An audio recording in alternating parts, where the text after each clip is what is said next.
Hi అండి. అందరికి నమస్కారం. ఈరోజు మనము ఢిల్లీ ఎన్‌సీఆర్ రీజియన్‌లో ఉన్నటువంటి మరో 2 యూనివర్సిటీస్ గురించి మనం మాట్లాడుకోబోతున్నాం. మానవ Rachna university, Manav Rachna institute of international and research studies MRIIRS.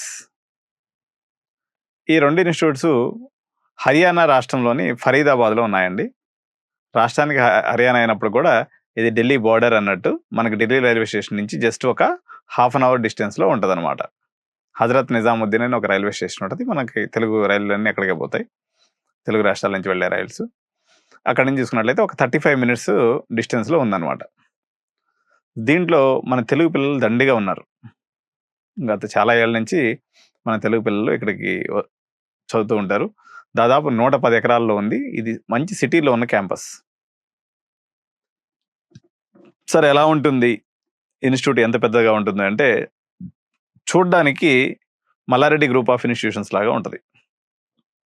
Mallareddy institutions ఎవరైతే చూసుంటారో ఇన్‌ఫ్రాస్ట్రక్చరు అట్లా ఉంటుంది. ఏది ప్లేస్ గాని, ఆ పరిస్థితులు గాని ఆ రకంగా ఉంటాయి. బట్ క్వాలిటీ పరంగా లోపల గాని, ఇన్‌ఫ్రాస్ట్రక్చర్ గాని, లేకపోతే లైబ్రరీ గాని, ఇక్కడేందంటే it is very, very specific for sports అనమాట. దాదాపు అన్ని రకాలైనటువంటి స్పోర్ట్స్ ఉన్నాయి. Shooting, swimming, badminton, tennis, cricket ground. అంటే స్పోర్ట్స్‌లో ఇది లేనిది లేదు. International gym. ఇన్ క్యాంపస్‌లో దగ్గర దగ్గర మనకు 1000, 1500 కెపాసిటీ కలిగినటువంటి హాస్టల్స్. 160 ఎకరాల పైనే విస్తీర్ణంలో నెలకొని ఉందన్నమాట. వీళ్ళకి డెంటల్ ఉంది, ఇంజినీరింగ్ ఉంది. లేని కోర్స్ అంటూ లేదు. చాలా పెద్ద యూనివర్సిటీ. వీళ్ళకి కూడా మానవ రచన ఇంటర్నేషనల్ స్కూల్స్ అని చెప్పేసి చాలా ఇంటర్నేషనల్ స్కూల్స్ ఉన్నాయి. సో ఇది మనకి సిటీ ఆప్షన్ ఢిల్లీలో ఉన్నట్టే మీరు భావించొచ్చు. ఈ ఇన్‌స్టిట్యూట్‌లో ఏమీ ప్రాబ్లమ్ లేదు. ఏ రకమైనటువంటి ఇబ్బంది లేదు. వీళ్ళు చాలా విజిలెంట్‌గా ఇన్స్‌పెక్షన్స్ గాని, లేకపోతే వాళ్ళ యొక్క పిల్లల సెక్యూరిటీ పరంగా గాని, అన్ని రకాలైనటువంటి జాగ్రత్తలు తీసుకుంటారు. సిటీ పిల్లలు అప్రాక్సిమేట్‌గా 60% ఉంటే, 40% అదర్ స్టేట్ పిల్లలుంటారు. ఇందులో బీహారీస్ గాని, వాళ్ళు గాని ఎవరు కూడా ఉండరు. ఇది మొత్తం కూడా స్టైలిష్‌గా ఉంటుంది యూనివర్సిటీ. అంతా కూడా కొంచెం పాష్ కల్చర్ ఉంటుంది. కల్చర్ పరంగా తీసుకున్నట్లయితే ఒక రకంగా మనకు మహీంద్రా యూనివర్సిటీ కల్చర్ ఉంటది. ఇంచుమించు మహేంద్ర యూనివర్సిటీ లాగా ఉంటది. కల్చర్ పాయింట్ ఆఫ్ వ్యూలో. సో దీని ఫీజెస్ ఎలా ఉన్నాయని చూసినట్లు 95% గాని ఉన్నట్లయితే మీకు సీఎస్ఈకి 80,000 అండి. అదేవిధంగా 90-95 మధ్యలో గాని ఉన్నట్లయితే మీకు ₹1,00,000. అదేవిధంగా 80-90% గాని ఉన్నట్లయితే 1,30,000.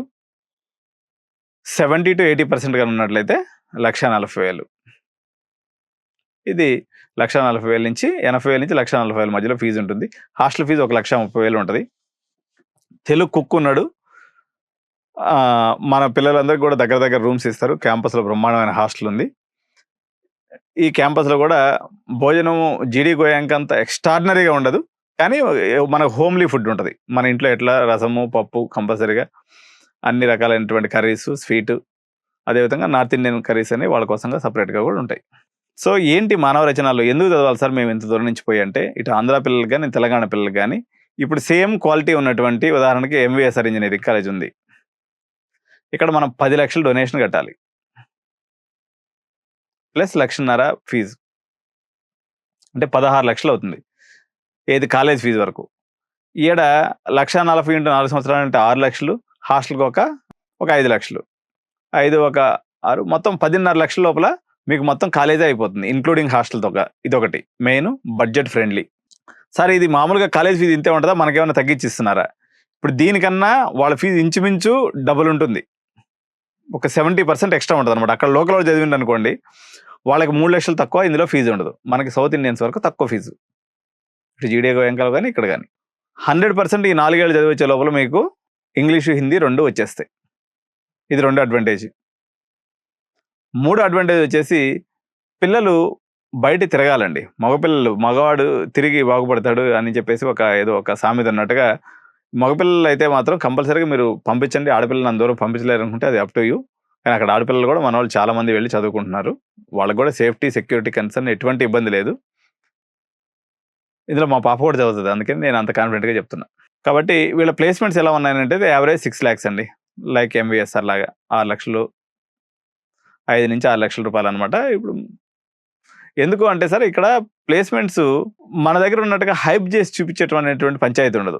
ఇక్కడ లేసి లేని కాలేజ్ కూడా నా దగ్గర 50,00,000 ప్యాకేజ్ వచ్చిందని చెప్తుంటారు. వాళ్ళు ఆ స్థాయిలో చెప్పరు. నార్త్‌లో ఏందంటే పర్టిక్యులర్‌గా ఇప్పుడు బెన్నెట్ యూనివర్సిటీ గానీ, లేకపోతే ఇది గానీ, లేకపోతే జీడీ గోయంక గానీ, ఈ 2, 3 ఏళ్ల నుంచి కొంచెం ప్లేస్‌మెంట్స్ తక్కువున్నాయి. ఇప్పుడు ఒక 40% వరకు ప్లేస్‌మెంట్ అయినాయి ఇప్పటి వరకు 2024 బ్యాచ్‌కి సంబంధించి. Slowly it is progressing. అయితే కోర్ బ్రాంచెస్ అయితే మాత్రం హైదరాబాద్ కన్నా, ఆంధ్రప్రదేశ్ కన్నా ఇక్కడ చాలా బాగుంటుంది. ఇప్పుడు మెకానికల్ అండ్ బ్రాంచ్ తీసుకున్నట్లయితే మీకు తిరుగులేని బ్రాంచ్. ఎందుకంటే ఈ చుట్టూ ఇండస్ట్రీస్ బాగున్నాయి. ఈసీఈ గానీ, ఎలక్ట్రికల్ గానీ, ఇటువంటి కోర్సెస్ ఇక్కడ మీరు ఊరికనే వచ్చినా చదవకపోవడం మంచిది. అక్కడ పోతే మీకు ఉపాధి అవకాశాలు ఎక్కువ దొరికేటువంటి అవకాశం ఉంటది.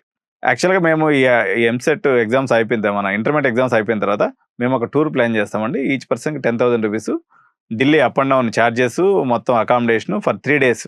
మీరు 3 యూనివర్సిటీస్ చూసుకొని అక్కడ ఢిల్లీ కల్చర్ అంతా కూడా అబ్జర్వ్ చేసుకొని రావచ్చు. ఇద్దరు వచ్చేప్పటికైతే 20,000 కట్టాలి.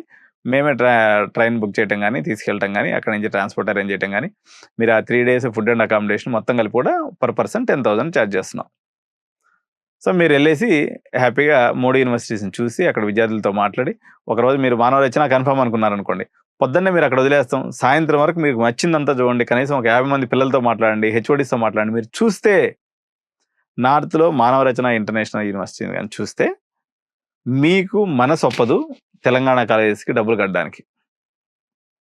ఎందుకు సార్ మరి ఇంత దూరం మనం పోయి అక్కడ డబ్బులు కట్టాల్సిన పరిస్థితి ఇక్కడ ఎందుకుందంటే, ఇక్కడ ఏందంటే మొనోపొలీ అయిపోయింది. అక్కడ ఏంది కొన్ని వందల యూనివర్సిటీస్ ఉన్నాయి. కాంపిటీషన్ మార్కెట్ లాగా ఎక్కువుంది. ఫ్యాకల్టీ కూడా అండి బ్రహ్మాండమైన ఇంగ్లీషు, బ్రహ్మాండమైనటువంటి హిందీ మాట్లాడతారు. వాళ్ళు హిందీ అంటే వాళ్ళ నేచురల్ లాంగ్వేజ్. ఇంగ్లీష్ కూడా చాలా బ్యూటిఫుల్ ఇంగ్లీష్ మాట్లాడుతున్నారు. కాబట్టి లాంగ్వేజెస్ వస్తాయి. కలుపుగోలుతనం వస్తుంది. మనకి కల్చర్‌లో కూడా జర మార్పులు తెచ్చుకొని, మనం కొంచెం ఫుడ్ హ్యాబిట్స్ కూడా కొంచెం ఆంధ్రాలో ఏందంటే, మనం కొంచెం అలవాట్లు చేంజ్ చేసుకోవాల్సిన అవసరం ఉంది. సో ఈడ గాని చేరినట్లయితే మీకు బంగారు భవిష్యత్తు ఉంటుంది. ఇన్ కంపారిజన్ అంటే మీరు ఎక్స్‌ట్రీమ్‌లీ గుడ్ కాలేజెస్ వచ్చి మంచి ర్యాంక్స్ వస్తే తెలంగాణలో చదువుకోండి ప్రాబ్లమ్ లేదు గానీ, డబ్బులు కట్టి చదవాల్సి వచ్చినప్పుడు మాత్రం ఈ ఆప్షన్‌ని సీరియస్‌గా ఆలోచించమని ఆంధ్ర, తెలంగాణ తల్లిదండ్రులకి నేను కోరుతున్నా. Thank you so much. By by.